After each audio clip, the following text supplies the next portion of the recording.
할렐루야. 우리 이제 오늘은 성령론 마지막 시간입니다. 우리 지난 시간에 신령한 은사와 은사 사역의 원칙에 대해서 성령 사역의 원칙에 대해서 이제 교제를 나눠 드렸는데, 오늘은 이제 그 두 번째 시간. 지난주에 우리 고린도전서 12장에 나오는 9가지 은사에 대해서 제가 말씀 나눴습니다. 이 은사는 우리가 지금 무엇인지 확실히 아는 건 아니다. 그러나 대충 우리가 이렇게 짐작을 하는데, 지혜의 말씀의 은사는 어떻게 우리가 판단해 나가는 하나님이 주시는 지혜에 대한 그런 은사요.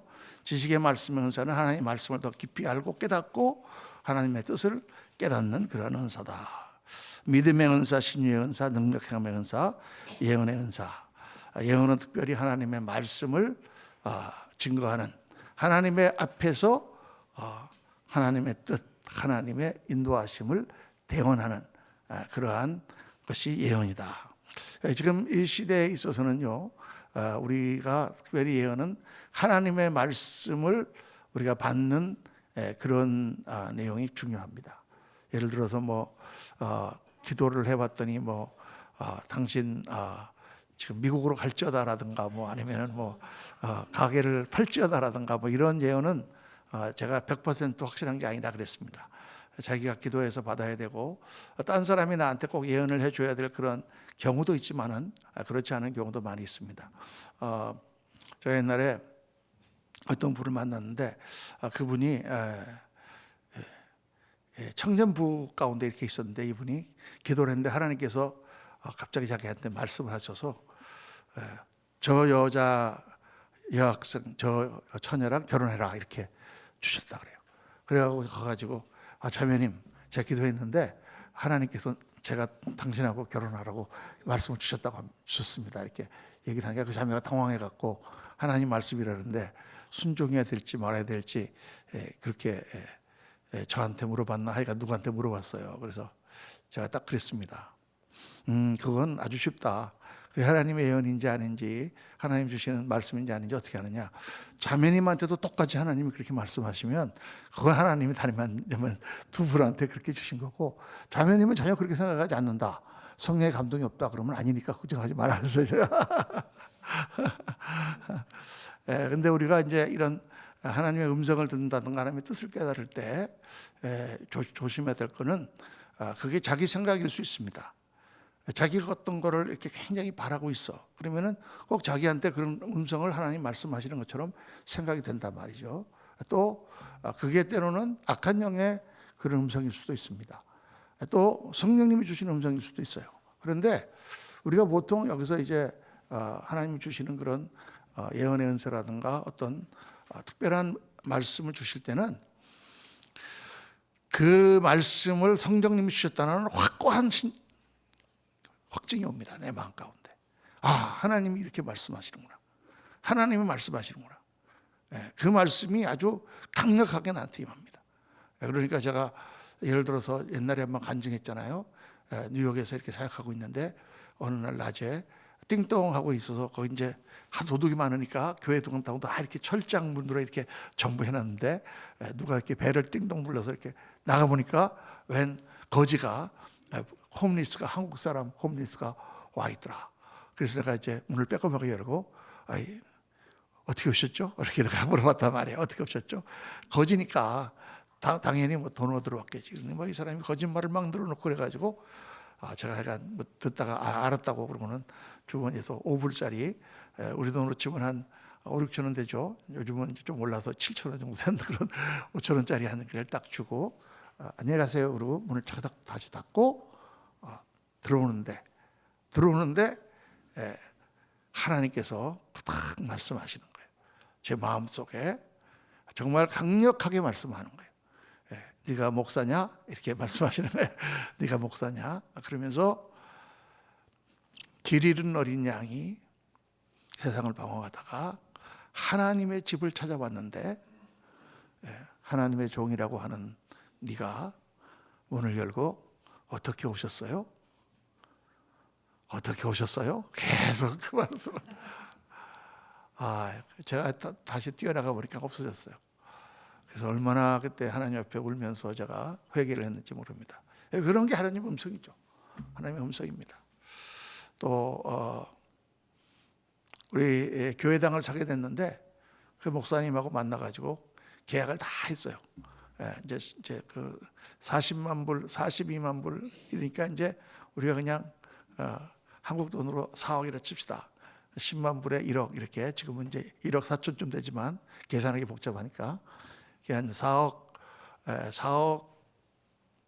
9천에 그 교회 건물이 났어요. 우리 교당 교회인데.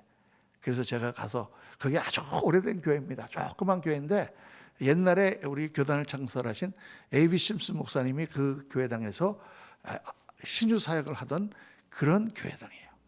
칼리지 포인트라는 데 있는 교회당인데 그 교회가 큰 교회를 지어가지고 중심가로 옮기고 옛날 동네에 남아있는 그 교회인데 그 교회를 팔려고 내놨는데 4억 9천에 팔려고 내놨단 말이에요. 저는 여러 가지 시세로 볼 때 지금 그 동네가 아주 옛날 동네라서 집값이 떨어지는 상황이었거든요. 그때는 지금 많이 올랐지만 그래서 4억 9천 너무 많고 4억이면 되겠다. 그래서 이제 제가 그 목사님 만나러 가서 한 몇 번을 만났어요. 몇 번 만나가지고 야 그러면 나는 4억 당신은 4억 9천 그러니까 우리 그러면 4억 4천5백으로 하자. 그 목사님이 제안했어요 저한테 4억 4천5백 하자. 그래서 오케이. 그리고 와서 이제 집사님들한테 다 얘기하고 이제 다 얘기하고 이제 우리 이제 언제 다음 주 월요일 날 만나갖고 이제 계약서에 사인을 다 하기로 그렇게 다 하고 왔어요. 와서 주일날 다 발표했어요. 이제 우리가 건축원금 좀 온 게 있는데 이렇게 해가지고 저기 있는 그 건물을 4억 4천5백에 하기로 했습니다. 이렇게 다 이제 발표를 다 했는데 그날 저녁에 그때는 이렇게 이제 전화기 있으면 전화기 이렇게 녹음이 남겨져 있잖아요. 녹음이 남겨져 있는데 그 녹음에 뭐라고 남겨져 있냐? 밤에 8시에 녹음을 트니까 그거 4억 4천5백에 하려고 그랬는데 저기 몇 사람이 반대하는 사람이 있어서 4억 9천이 아니면 안 되겠다. 이렇게 딱 거기에 나온 거예요. 그래서 기분이 확 돈도 돈이지만은 사람이 다 얘기 다 해보고 다 될 만하니까 한 건데 약속을 해놓고 말이야. 그럼 나는 지금 또 집사님들 다 불러갖고 4억 9천에 합니다. 어떻게 그렇게 하냐? 그래갖고 기분이 확 나빠 그래갖고 이제 집사님들한테 전화를 했더니 목사님 그거 4억도 지금 4억 4천5백도 많이 주는 건데 4억 9천은 안 됩니다. 그렇게 얘기를 하는 거예요. 그래서 알았다. 그러고는 제가 그다음에 전화했죠. I'm sorry. 그리고 그냥 관둬라 그러면 그냥 4억 4천5백 안에 안 할 테니까 딴 사람한테 알아봐라. 그러고 나서 이제 화요일 아침에 새벽 기도를 하는데 그때 이제 딱 그 롯과 아브라함이 갈라지는 장면을 새벽 기도 말씀이었습니다. 창세기를 묵상하는데 롯과 아브라함이 갈라지면서 아브라함이 롯에게 네가 우하면 나는 좋아하리라 나는 네가 좋아하면 나는 우하리라. 그러니까 롯이 자기가 이렇게 요단강 언덕에 올라가서 보니까 요단강 동편이 어때요? 거기가 아주 물이 많고 아주 좋은 땅이죠. 서쪽은 뭐예요? 헤브론 산지. 거기는 산이라서 목축을 하기에는 좋지 않은 땅이야. 그러니까 자기는 저쪽으로 가겠다. 근데 롯이 택해 간 땅이 무슨 땅이에요? 모압 평지고 거기는 소돔 땅. 소돔이 있는 모압 평지 끝머리에 소돔이 있습니다. 사해가 옛날에는 그렇게 크지 않았다고 생각하는데 거기에 소돔이 있는 거예요. 평지고 거기는 물이 많고. 그러니까 롯이 찾아간 곳은 세상적으로 볼 때는 넉넉하고 풍족하고 부자가 사는 동네고 목축을 하기 좋고 여러 가지 참 좋은 동네지만 영적으로 볼 때는 거기는 죄악도성이요 좋지 않은 곳이죠. 아브라함이 간 곳은 거기는 헤브론 산지요. 거기는 예루살렘이 있고 베들레헴이 있고 한 유다 땅 거기다가 말이죠. 그러니까 세상적인 눈으로 볼 때 거기는 척박하고 거기는 어렵게 보이는데 거기는 하나님이 임재가 있는 곳이에요. 그런데 그 아침에 이제 그 설교를 하고 기도를 하려고 딱 앉았는데 하나님께서 뭐라고 말씀하시냐면 하나님이 계신 곳이 복받는 곳이다. 딱 그렇게 저한테 깨달음을 주시면서 제 말씀이 뭐라고 말씀하시느냐?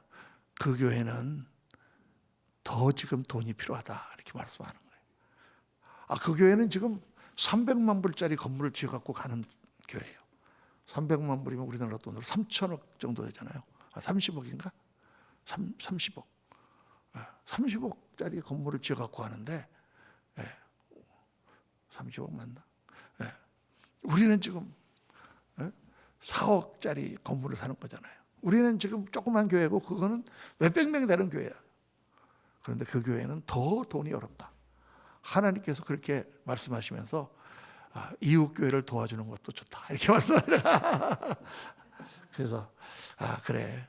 그러고 나서 생각해 보니까 그렇죠.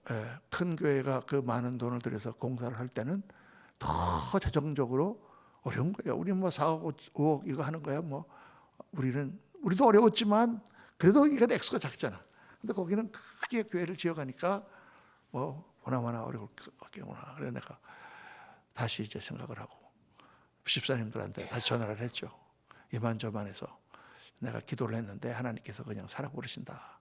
그랬더니 뭐 목사님 뭐 그렇게 생각하시면 그렇게 하십시다. 그래서 그 예배당을 그렇게 샀습니다. 참 너무 성도들이 좋아하고 너무 감사하고 정말 얼마나 행복했는지 몰라요. 그 예배당에서 정말 우리 성도님들이 마음껏 예배드리고 그랬던 기억이 있습니다. 그런 특별한 때에 하나님이 특별하게 우리에게 계시하시죠. 근데 그거를 계시라고 하면 안 돼. 계시는 사실상 성경 말씀을 기록한 게 계시고 그것은 새로운 계시가 아니라 하나님의 말씀을 비춰주시는 거죠. 하나님의 말씀을 적용하려고 할 때 롯과 아브라함이 헤어지는 그 장면을 통해서 하나님이 계신 곳이 복이 있는 것이다.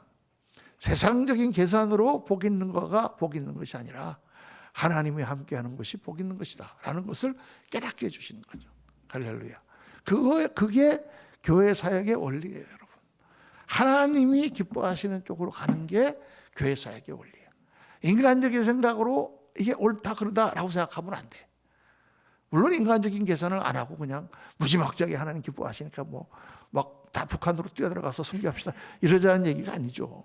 그게 아니라 우리가 인간적으로도 생각하고 기도를 해봐야 되지만 기도할 때 하나님께서 우리에게 강력하게 주시는 마음, 그거는 하나님이 하시는 거구나. 그럼 우리가 하는 거예요. 우리 그레이스 교회가 지금까지 서온 그 내역을 가만 생각해 보세요. 어디 우리 힘으로 한 게 있는가? 처음부터 우리가 모여갖고 시작할 때부터 얼마나 막막했습니까? 정말 막막했잖아요. 막막이 아니라 막막했잖아요. 그죠? 우리 정장로님 가정하고 나하고 우리 김원구 목사님하고 5명이서 모여서 그래서 이제 이따가 12월 달에 우리 박 권사님이 시골서 올라오시고 우리 최 권사님이 그 전에 조인하시고 11월 달에부터 교회 나오시고 불과 한 7, 8명 이렇게 모여갖고 예배드리는 얼마나 막막합니까? 근데 하나님이 다 이렇게 하나씩 하나씩 인도해 주셔서 정말 우리 생각으로는 생각할 수 없는 일들을 이루시는 거죠. 그래서 믿음의 분별이 중요한 것입니다. 제가 이제 왜 지난주에 했던 걸 하냐면 방언의 은사를 지난번에 시간이 없어갖고 다 못했는데 방언의 은사는 절대 여러분 어떤 우리가 이 땅에서 쓰는 언어라고 생각하면 안 돼요. 사도행전 2장에 막 그 사람들이 방언으로 막 기도하니까 거기에 이렇게 나옵니다. 아시아 본도 갑바도기아 뭐 이런 데서 온 구레네 이런 데서 온 사람들이 그들이 자기들의 말로 복음 전함을 듣는다 그랬어요. 그들이 듣는다. 그렇게 들렸다는 거예요. 어떤 사람은 거기서 뭐 갑바도기아 언어를 하고 어떤 사람은 키프로스 언어를 하고 어떤 사람은 뭐 무슨 구브로 언어를 무슨 구레네 언어를 하고 그런 게 아니라 그들이 그 말씀을 들었다 그랬어요.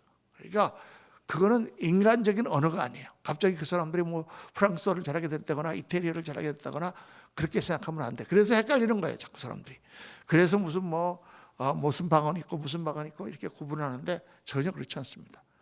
방언은 그들이 하나님께 받아서 신령한 그러한 소리로 하나님께 기도한 것이고 그 방언이 우리가 지금 하나님께 드리는 방언과 같을 것이다 라고 우리가 생각하는 거예요. 왜? 쭉 교회에서 그렇게 해왔으니까.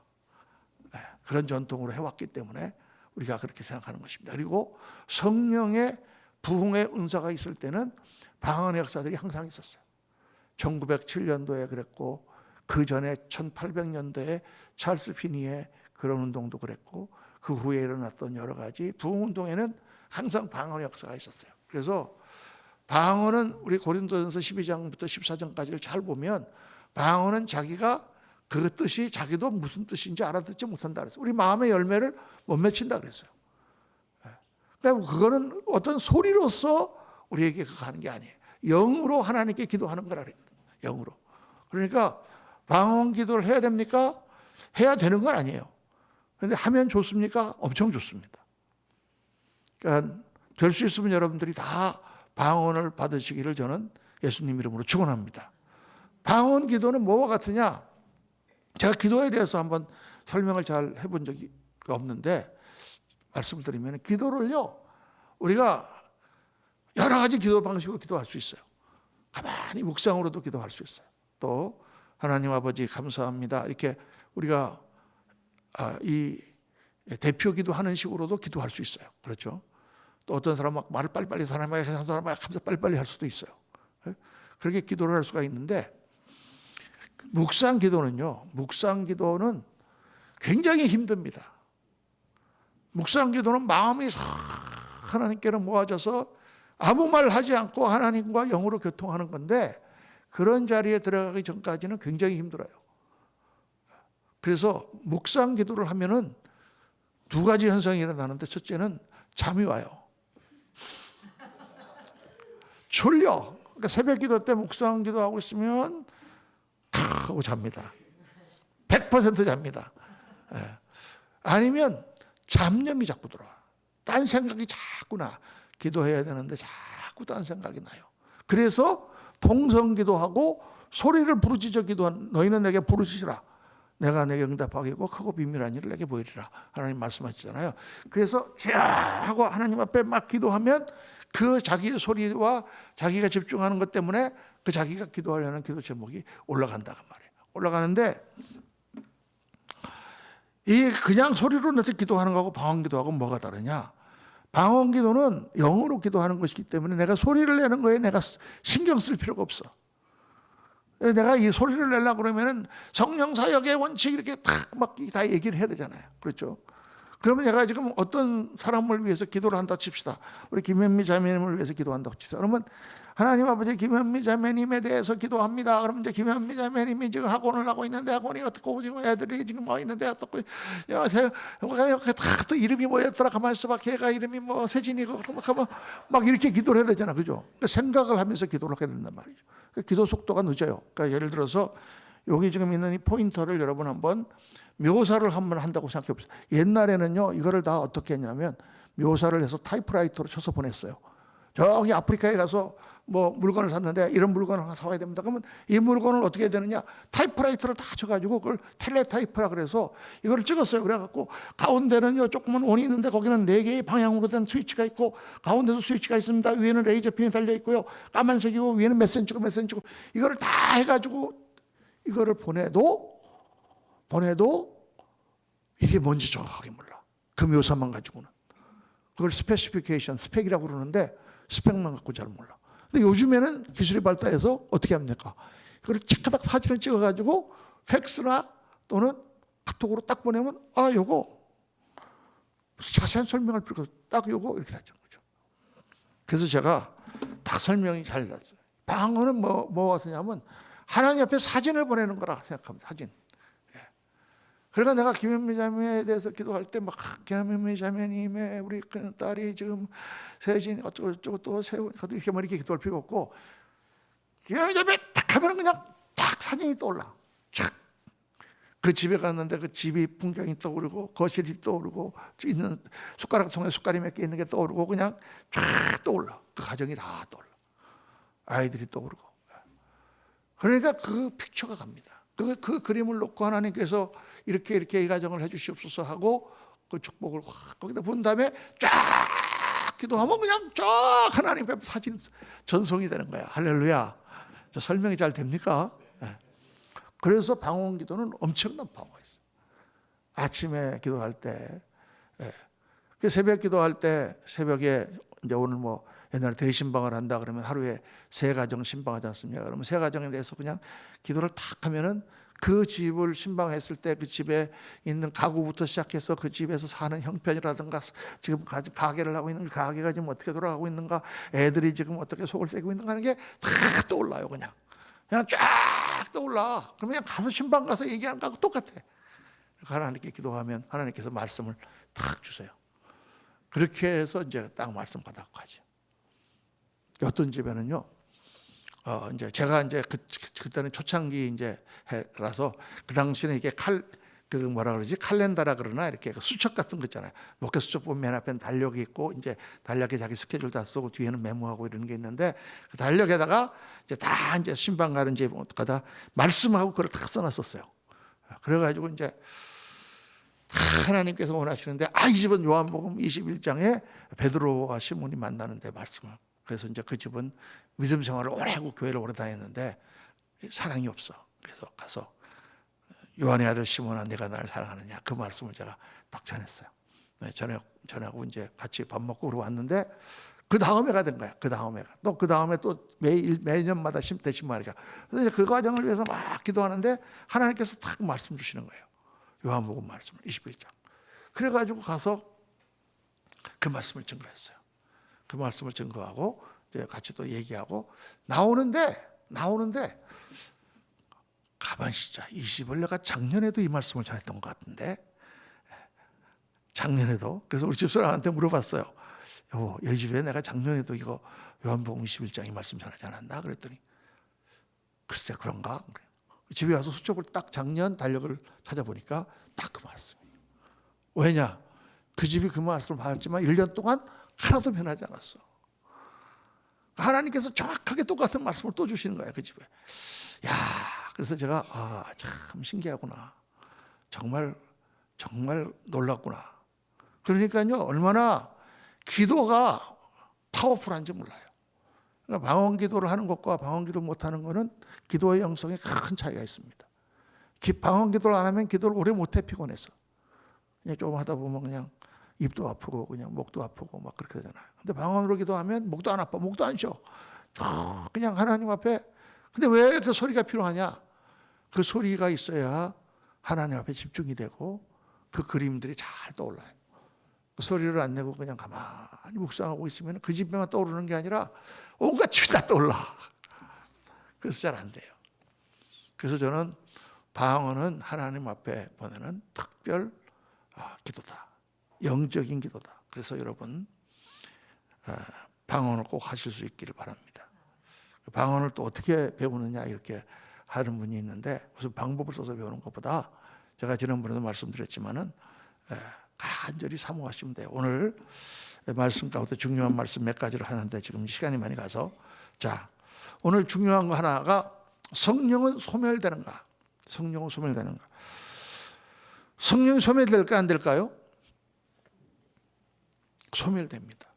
성령의 충만이 있다면 성령의 소멸도 안 있는 거예요. 근데 소멸이라고 우리가 이렇게 표현하니까, 소멸 그러면 완전히 다 없어지는 거라고 생각하잖아요. 멸 그러니까 없어지는 거라고 번역이 그렇게 됐는데, 실제로 원어를 찾아보면은 완전히 없어지는 것을 말하는 게 아니에요. 다 달아 없어지는 것 같은 그런 것을 말씀합니다. 그래서 성경에 보면은 데살로니가서 5장 16절에 우리가 잘 아는 말씀이죠. 항상 기뻐하라, 쉬지 말고 기도하라, 범사에 감사하라. 이것이 그리스도 예수 안에서 너희를 향하신 하나님의 뜻이니라. 그리고 나서 19절에 성령을 소멸을 하지 말며 예언을 멸시치 말고. 이 말씀이 딱 따라 나옵니다. 이 앞에는 항상 기뻐하라, 쉬지 말고 기도하라, 범사에 감사하라는 어떤 형태요? 성령이 충만한 상태를 말하죠. 항상 성령이 충만하게 지내라, 그 말이죠. 그런데 그 성령을 소멸하지 말라. 소멸하지 말라고 말씀하는 것은 소멸할 가능성이 있다 없다? 있으니까 그렇게 말씀하는 거죠. 성령을 소멸할 가능성이 있단 말이에요. 그러면 어떻게 성령이 소멸되느냐? 나중에 제가 근데 이거하고 헷갈리는 게 뭐냐면요, 마태복음 12장 32절도 누가복음에도 똑같은 말씀이 나오는데, 또 누구든지 말로 인자를 거역하면 사하심을 얻되 누구든지 말로 성령을 거역하면 이 세상과 오는 세상에서도 사하심을 얻지 못하리라. 이런 말씀이 나온다. 성령을 거역하는 것은 도대체 뭔가? 성령을 거역하면 그 죄는 이 땅과 오는 세상에서도 사하심을 받지 못한다 그랬어요. 그럼 우리가 어떤 죄를 지으면 사하심을 받지 못할까요? 어떤 사람은 뭐 자살하는 거는 성령을 거역하기 때문에 안 된다. 뭐 자살하는 거가 사함을 받냐 못 받냐는 뭐 여러 가지 이유가 있습니다만은 그거 못 받는다 그렇게 말할 수는 없어요. 우리가 뭐 여러 가지 이유로 자살하는데 마음의 병을 얻어갖고 그럴 수도 있고 심한 낭망으로 우리가 무너질 수도 있는데 자살하는 사람은 회개할 기회를 얻지 못했기 때문에 절대 사함 못 받는다 이런 얘기는 맞지 않습니다. 회개할 기회를 얻지 못해도 예수 그리스도께서 십자가에서 그리스도인이 된 사람들은 다 모든 죄를 사해 주신 줄로 믿습니다. 그게 맞는 거예요. 예수님이 단번에 나의 과거의 죄, 현재의 죄, 미래의 죄를 다 사하셨기 때문에 예수님이 사해 주신 것이지 우리가 실족했다고 넘어졌다고 해서 어떤 사람은 그래요. 꼭 예수 믿기 전에 지은 죄는 예수 믿을 때 다 사함 받는다. 그런데 예수 믿고 나서 지은 죄는 회개해야만 사함 받는다. 그래서 그러면 곤란한데. 왜냐하면 어떤 사람이 아주 예수 믿고 신앙생활 잘하다가 무슨 일로 집사람이랑 싸웠어. 그래서 화를 벌컥 내고 에이 하고 그냥 확 나가 자동차 몰고 그냥 확 나가다가 전봇대 꽝 받아갖고 죽었어. 그럼 그 사람은 지옥 갑니까? 근데 옛날에 어떤 목사님이 기도원에 갔는데 그렇게 가르치더라고요. 제가 금식기도 가서 금식하고 있는데 저기 모여서 성경 공부를 해. 그래서 뭐 듣기 싫어도 그 소리가 들리니까 가만히 보고 있으니까 그렇게 가르치는 거야. 회개 안 하면은 사함 받지 못하기 때문에 죄가 있으면 어떻게 될까요? 지옥 가나요? 그랬더니 그런다고 그래요. 그래서 내가 그거 아니에요. 그러려다가 가만히 있었어. 내가 금식해서 힘이 없어가지고 제 그 목사님 이름을 아직도 내가 기억하고 있습니다. 그러니까 아니에요. 잘못 가르치는 목사님들 너무 많아. 그렇게 생각할 수 없죠. 예수님이 십자가를 지시고 내가 예수님을 믿을 때 내가 예수님 앞에 죄사함 받는 것은 내가 무슨 죄를 졌습니다. 이거 회개해 주세요. 그래서 죄사함 받는 게 아니에요. 이거는 법적인 칭의라 그랬잖아요. 법적으로 그냥 의롭다라고 인정을 받는 거. 왜? 예수님과 내가 결합했기 때문에요. 미국에서 시민권을 따는 방법이 여러 개 있는데 나이 많은 사람들 뭐 이런 사람들이 다 시민권 따려면 미국에 몇 년 이상 살아야 되고 시민권 신청을 한 다음에 시험을 봐야 돼요. 시험 보면은 뭐 미국을 독립시킨 사람이 누구냐? 대통령 조지 워싱턴, 노예 해방을 한 대통령이 누구냐? 링컨 이런 거 다 쓰거든요. 그런 거 다 합격해야 돼. 노인네들은 어떻게 해? 근데 그거 시험 안 봐도요. 그냥 시민권을 받는 방법이 있어요. 그건 뭐냐? 시민권자하고 결혼하면 돼. 시민권자하고 결혼한 사람은 그 시험 안 봐도 그냥 됩니다. 영어를 못해도 돼요. 미국 국가를 몰라도 그냥 돼. 시민권자하고 결혼하는 거예요. 그러니까 우리가 예수님을 믿고 하늘나라 가는 거는 예수님과 내가 결합하는 거예요. 그래서 성경에 뭐라고 그랬어요? 예수님은 신랑, 교회는 신부. 예수님은 포도나무, 우리는 가지.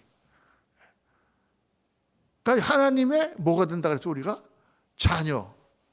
하나님의 자녀가 됐는데 자녀가 부부싸움만 하고 뿔따고 나고 확 나가다가 고모나무 받아갖고 또 죽었는데 지옥에 보내겠습니까? 그렇지 않죠. 그러니까 이거는 신분에 변하여 우리들 자체의 본질적인 우리들의 그 위치의 변화이기 때문에 그런 법에 관계되지 않아요, 여러분.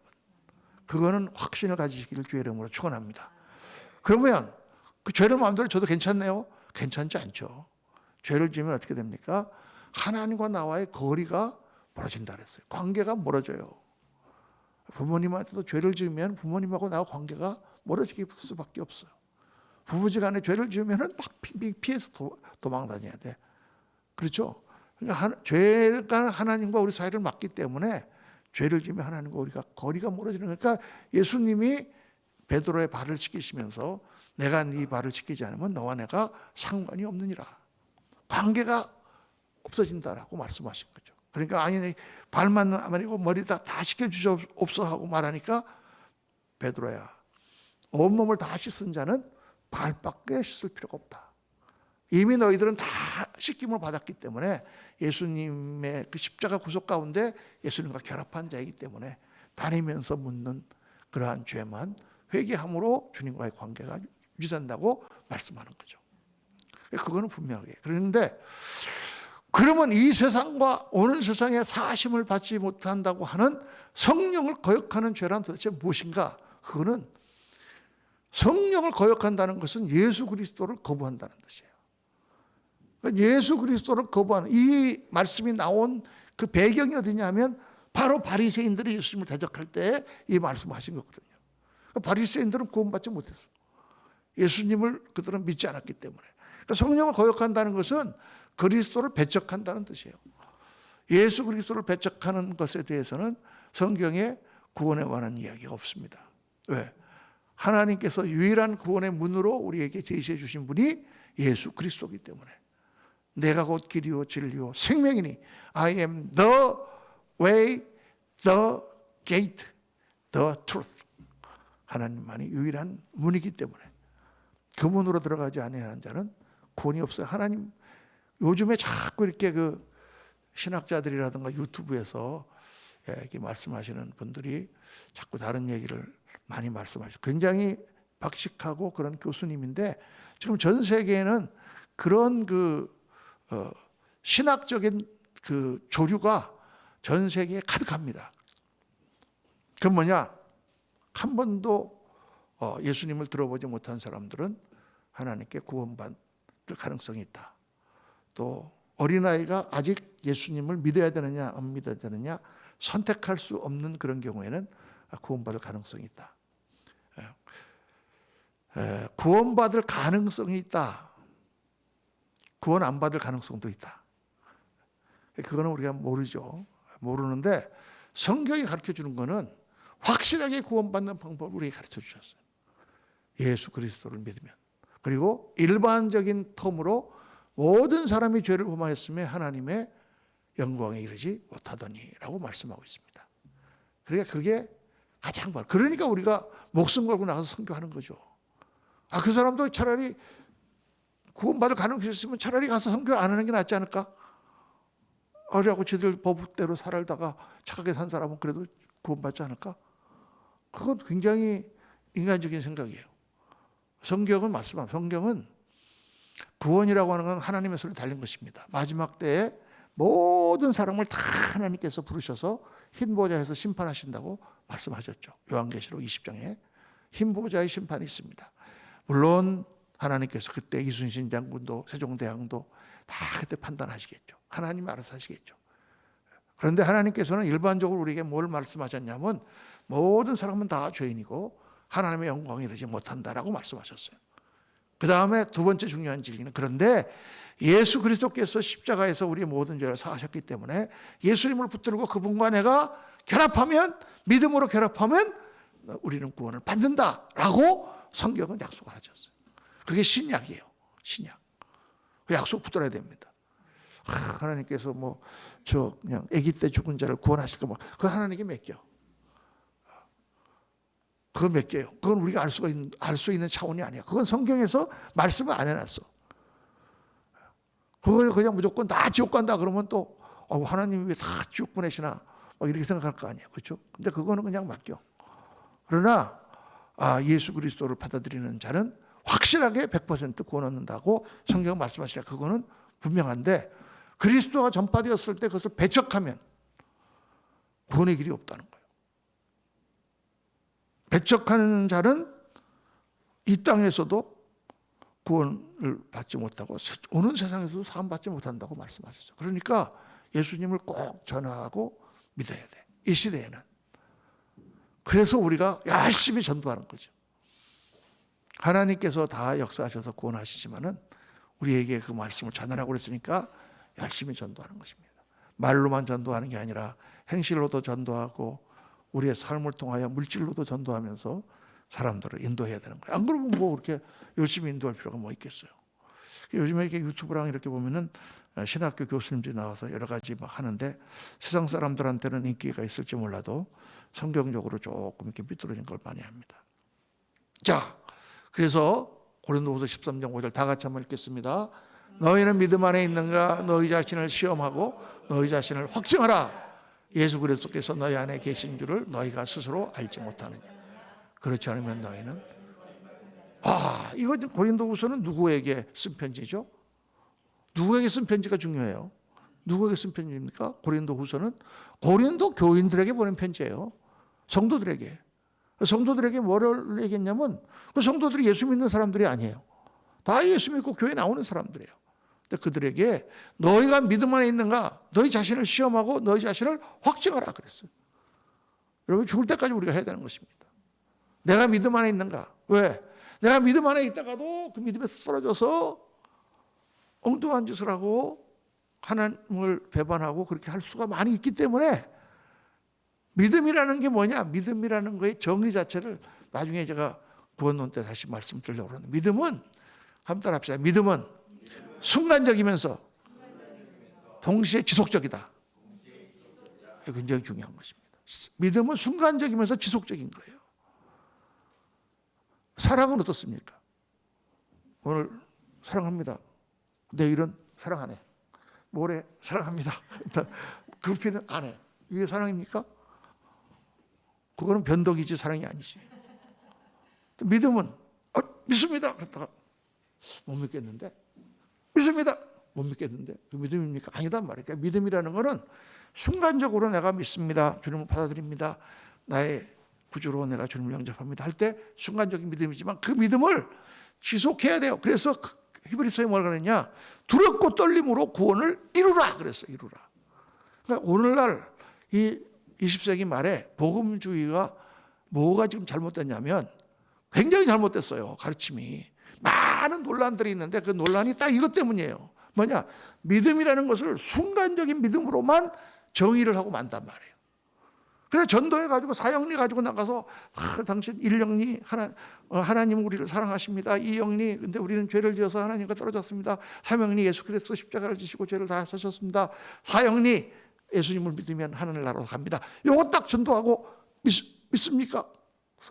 네, 그러면 기도합시다. 그러고 기도하고 할렐루야 당신은 이제 예수 믿는 사람 됐습니다. 하고 끝.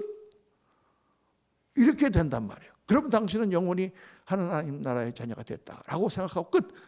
그리고 만다 그 말이에요. 문제는 그 사형리 전도 방법이 잘못된 얘기가 아니에요, 여러분. 잘된 거죠. 그걸로 사람들을 인도하는 거죠. 그런데 그 사람이 예수님을 믿고 나면 뭘 깨달아야 됩니까? 아, 나는 이제 하나님의 자녀가 되었으며 내가 이 믿음을 지켜야 된다. 또 내가 하나님 말씀대로 살아야 된다. 하나님이 나의 주님이 됐으니 나의 가치관이 바뀌어야 된다. 나의 자화상이 바뀌어야 된다. 이거를 계속 믿음이 그 사람에게 있어야 된다 그 말이죠. 지속적인 믿음이 없이 그냥 그 순간 믿었는데 그 다음날 보니까 뭐 아닌 것 같아. 어제 내가 잠깐 그 사람한테 속아 넘어가서 안 믿은 것 같아. 난 절 다니래. 왜 절 다니는 사람은 그걸 믿음이라고 볼 수 없다 그 말이에요. 그건 믿음이라고 볼 수가 없어요. 그러니까 믿음은 순간적이면서 동시에 지속적이어야만 한다는 거예요. 이걸 절대 잊어버리면 안 돼요. 그러니까 자꾸 사람들이 한 번 예수 믿으면 영원히 구원받는다. 구원파처럼 자꾸 얘기를 하는 거예요. 무슨 죄를 지어도 구원받는다. 구원받는지 안 받는지 몰라 우리는. 왜 그 사람 믿음이 지속적이 아닌 것 같아 우리가 볼 때. 하나님만이 아시겠지. 그래서 구원은 하나님께 속한 거라고 말씀하는 거예요. 구원은 하나님께 속한 거예요. 그러나 내가 예수님을 믿었을 때 물론 실수할 때가 있고 넘어질 때가 있고 교회를 등한히 할 때가 있고 그렇지만은 그러나 궁극적으로 내가 그 믿음을 지속해서 하나님 앞에 고백하고 하나님 앞에 나아가는 거지. 내가 믿음을 다 버렸는데 내가 그때는 믿는다고 잠깐 속은 것 같아갖고 교회 다니면서 성가대 됐는데 나중에 보니까 아닌 것 같아서 나는 절에 다녀서 제가 스님이 됐습니다. 그럼 그 사람 어떻게 천국 가서 만나가지고 머리 깎고 같이 할렐루야 할 거예요? 아니란 말이에요. 그러니까 우리가 그렇게 수학적으로 신학을 생각하면 안 돼요. 우리의 믿음이라든가 우리의 사랑이라든가 우리의 신앙은 수학이 아니에요, 여러분. 우리가 알기 쉽게 설명하기 위해서 수학적인 방법으로 우리가 그걸 설명을 하지만 수학이 아니에요. 그러니까 여러분, 지금 여러분은 내가 지금 믿음 안에 있는가? 여러분 자신을 시험해 보세요. 믿음 안에 계십니까? 아멘. 자신 있게 아멘 하고 할 수 있어야 돼. 내가 지금 권사직분 받았는데 자신이 없어. 왜 자신이 없어요? 그러면 우리가 심각하게 생각하고 하나님 앞에 다시 기도하고 우리의 기본적인 것부터 다시 점검을 해봐야 된다. 예수 그리스도께서 너희 안에 계신 줄을 너희가 스스로 알지 못하느냐? 이거 누구만이 알 수 있어요? 나만이 알 수 있어. 내가 예수님을 믿고 있는지 안 믿고 있는지 누구만이 알 수 있어요? 나만이 알 수 있어. 나는 예수님이 지금 내 안에 들어와 계신 걸 나는 알고 있어. 그걸 모르느냐? 그러면 네가 버림받은 자다라고 성경이 말씀하고 있는 것입니다. 그래서 굉장히 이게 아주 오늘 중요한 말씀하는데, 믿음은 양면성이다. 믿음은 순간적이면서 지속적이에요. 순간적이면서 지속적이어야 한다. 약속은 순간적이면서 지속적이어야 돼. 하나님과 우리의 언약은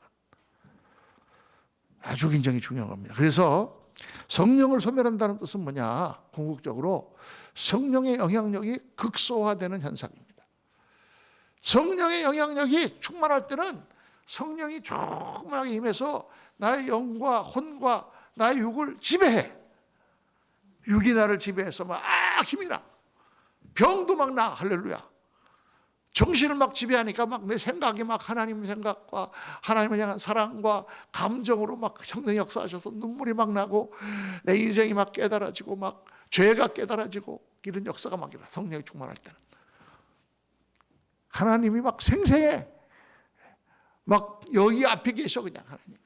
그걸 다 체험을 해봐야 돼요. 여러분, 영은 어떻게 하는 거라? 체험하는 거라 그랬습니다. 영은 이론이 아니에요.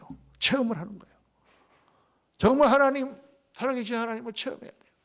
그래서 옛날에 목사님들이야 기도원에 가서 소나무 뿌리 뽑는다고 그냥 3일 동안 그냥 일주일 동안 금식 기도하면서 막 쫙 소나무 뿌리가 무슨 뭐 그렇게 매달리다 보니까 나중에 정말 하나님이 갑자기 깨달아지는 거예요. 그 깨달아지는 방법은 여러 가지입니다. 여러 가지예요. 그래서 옛날에 대한수도원이라고 있었는데 거기는 그냥 사람을 멍에 갔다가 등짝을 갖다가 그냥 권사님이어서 패는데 이게 얼마나 장력이 센지 말이야. 그냥 무슨 무협 세난 고수처럼 등짝이 그냥 새까맣게. 그런데 그래갖고 은혜 받았던 사람이 많은 거야. 주여, 제가 그 수도원에 안 가기를 너무 다행입니다. 나중에 보니까 그렇게 할 때 그 사람이 갑자기 막 자기 자신이 깨달아지고 죄인인 게 깨달아지고 그랬다는 거예요. 뭐 그런 방법도 있을 수 있지. 일반적인 방법은 아니죠. 절대 절대 그런 걸 쓰면 안 되죠. 성령은 젠틀하신 분이에요. 옛날에 막 어떤 목사님은 막 상위 군인인데 막 욕을 했어. 막 2년 전이라고 막. 근데 거기서 은혜 받은 사람이 그렇게 많다니까. 왜냐하면 그 시대는 그런 시대였거든. 그리고 사람들의 그 교만한 마음을 꺾어주는 거예요. 교만한 마음. 근데 지금은 절대 그러면 안 되겠어요? 안 되지. 지금은 젠틀한 성령님이에요. 젠틀하다는 얘기는 아주, 그러니까 다 영어만 나오네. 나이스 하신 분이야, 성령은. 친절하고 온유하며 부드러워. 옛날 우리가 자랄 때는 맨날 두들겨 맞고 자라고 막 그냥 막 두들겨 부시고 막 이런 놀이를 해도 전쟁 놀이만 했잖아요. 그죠? 연탄재 갖다가 접지에다 막 집어던지고 그러면서 막 그렇게 살았던 때, 그때는 그런 방식으로 어떤 역사가 일어나는지 몰라도 절대 지금은 그렇지 않죠.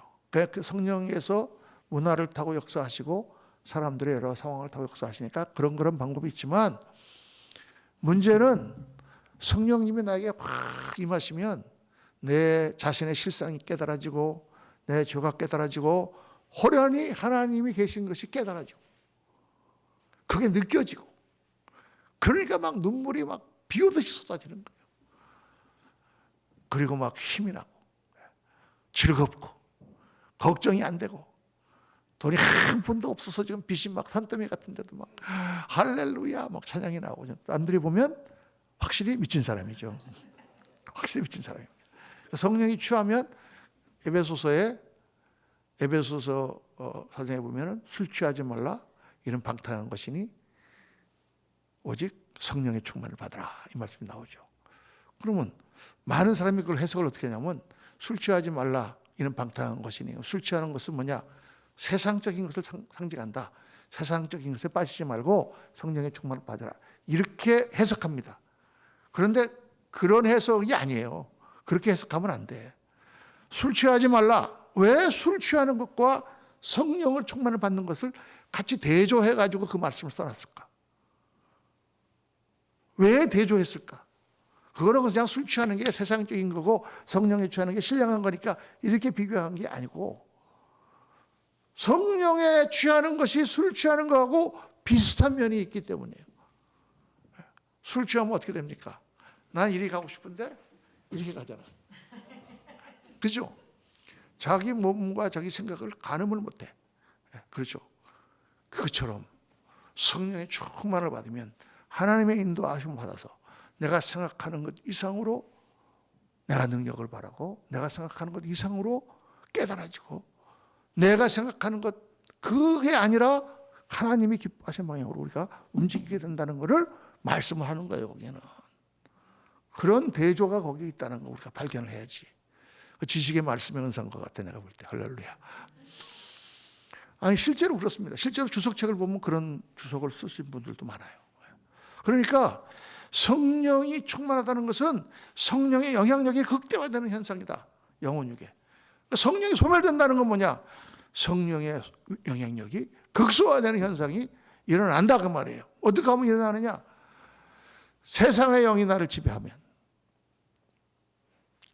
하나님의 영이 아니라 세상의 영이 빠져가지고 세속적인 것에 빠지면 성령이 사라져요. 죄를 지으면, 하나님 앞에 죄를 범하면 하나님과 우리 사이에 죄가 가로막혀서 하나님이 우리 기도를 듣지도 않으시고 하나님의 응답도 오지 않는다고 성경에 말씀하고 있습니다. 주님과의 교통이 없으면, 기도하지 아니하고 예배를 제대로 드리지 아니하면 어떻게 되느냐? 교통이 없어져요. 그러니까 여러분, 쉬운 예로 어디 그냥 휴가 가가지고 한 열흘 동안 새벽 기도도 안 하고 묵상도 안 하고 예배도 안 드리고 신난다 하고 한 열흘 팍 한번 놀아보세요. 어떻게 되나? 제가 말씀드릴까요? 하나님이 강감해져. 그리고 내가 왜 저기서 교회에서 저렇게 하고 그냥 매일같이 그렇게 그냥 힘들게 새벽 기도하고 그랬지? 하고 강감해져. 새벽 기도가 즐겁지가 않고 그다음부터 힘들어져요.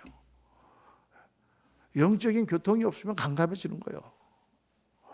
그래서 매일 기도하고 매일 묵상하고 매일 말씀 가운데 항상 기뻐하라, 쉬지 말고 기도하라, 범사에 감사하라. 왜 그러느냐? 그렇게 하나님과 교통해야 우리가 영이 계속 살아있게 되기 때문입니다. 자, 그러면 성령을 소멸하면 구원을 놓치는가? 성령이 없으면 그러면 하나님의 사람이 아니라 그랬는데, 그런데 여기서 소멸된다는 건요, 그렇게 성령이 완전히 떠나가신다는 건 아니에요. 왜냐하면 요한복음 14장에 주님께서 말씀하시기를 보혜사 성령이 오시면 그런 너희 속에 계시겠으며 영원히 떠나가지 않는다고 말씀하셨어요. 그러니까 정말 우리 예수님을 믿고 성령을 받은 사람은 내가 세상에 빠져갖고 잠깐 현혹이 돼서 세상에 살지라도 내 안에 있는 성령님이 계시기 때문에 언젠가는 다시 돌아오게 되는 줄 믿습니다. 그런데 어떤 사람을 보면 영영 안 돌아와. 그리고 가버려. 그러면 어떻게 해석되는가? 답은 뭐라고요? 우리는 몰라. 그러니까 그거는 제가 영어를 쓰면은 I can't guarantee. 내가 보증할 수가 없어요. 하나님이 아시죠. 그때 그 사람이 믿었던 게 진짜 믿음이었는지, 그때 그가 정말 성령을 받고 하나님의 사자가 되었는지, 그거는 누가 아셔? 하나님만이 아셔요.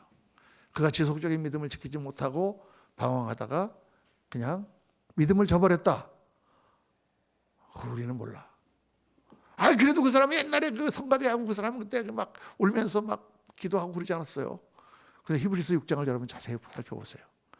한번 성령의 비침을 받고 그 은사에 참여한 바 되고 그랬는데 아주 본질적으로 타락한 사람들은 다시 구원받을 수 없다 그랬습니다. 그러니까 이거는 여러분, 성령이 소멸되어서 우리가 완전히 하나님과 교통이 끊어지면 그때부터는 우리가 삶이 고달퍼지고 하나님의 임재가 없어지고 하나님의 능력이 없어지고 뭐 세상적인 거는 좀 편안한 것 같은데 마음은 불안하고 그렇게 됩니다. 그래서 나중에 다시 성령께서 우리를 회복시켜 주시는 은혜가 임해야 될 줄 믿습니다. 그래서 구원을 놓치지 않는다고 보지만 그래갖고 영원히 그 사람이 하나님을 부인하고 예수 그리스도를 부인하는 지경에 이르면은 우리는 그 사람이 믿었던 그 믿음이 정말 믿음이었는지 아닌지 우리는 알 길이 없다. 그러니까 구원을 놓치지는 않는다고 보는데 은사는 거둬가실 수 있어요. 은사는요, 우리가 죄를 범하거나 하나님과 교통이 없으면 은사는 사라집니다. 은사가 사라져도 계속 자기한테 은사가 있는 것처럼 그렇게 쇼를 하시는 분들도 있지만은 하나님 은사를 걷어가세요. 삼손을 보니까 은사를 걷어가죠. 그죠? 힘났던 은사가 다 사라지고 그가 나중에는 눈을 뽑히고 있다가 다시 하나님 은사를 부어주십니다. 그것처럼 사역의 은사는 걷어가실 수 있다. 자, 은사 사역의 원칙은 다음 시간에 하도록 하겠습니다. 굉장히 중요한 거기 때문에 오늘 아주 중요한 내용을 배웠습니다. 여러분, 성령이 소멸될 수 있어요. 또 우리가 하나님 앞에 신앙생활을 이렇게 늘 하는 것이 쳇바퀴 돌아가는 것처럼 하는 것처럼 보일지 몰라도 늘 우리 안에 성령이 활발하게 역사하시고 우리를 온전한 길로 인도하시는 그러한 길이다. 여러분 이렇게 꼭 깨달으시고